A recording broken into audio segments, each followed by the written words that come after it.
raising concerns over whether landlords are responsible for providing smoke detectors to tenants. Good evening. Thank you for joining us tonight. I'm Chelsea Helms. Two children, ages 8 and 10, remain at a Little Rock hospital with life-threatening injuries after an early morning fire last month in Fort Smith. Their mother and two young siblings died in November. Fox 24's Kelly O'Neill in Fort Smith to show us how city code passed more than a decade ago failed this family.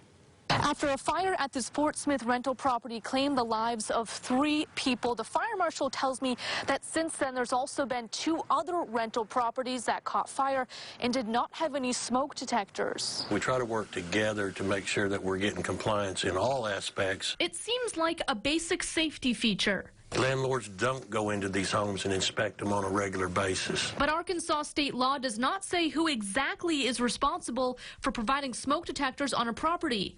The city of Fort Smith, they don't understand their rights as a tenant, is a little more stringent.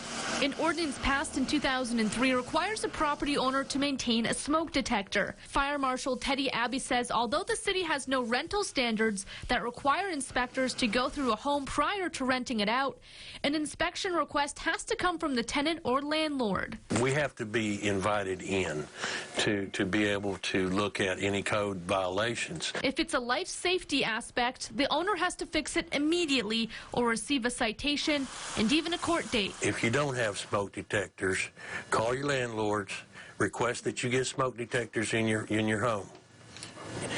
If they do not, call neighborhood services, call the fire department, ask us to come and look, and we'll do a quick safety inspection. The investigation of this deadly fire remains under investigation, and it's too early to discern if the owners will face legal issues after failing to provide smoke detectors for their tenants, a family of 5.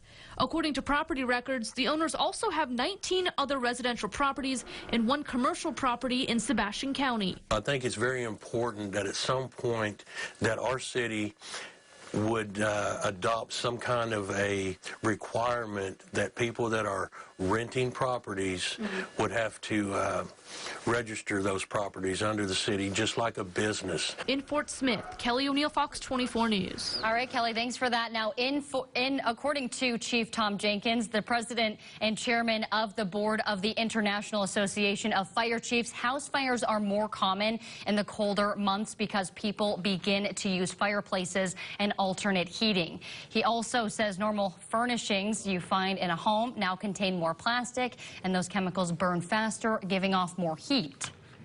So your grandma's couch, that you may remember growing up on, does burn slower and produces less heat than the couch that you might go buy today at a furniture store. And what that does mean is when you enclose those in a building, that a fire will grow and develop quicker, and that means less time for people to get out.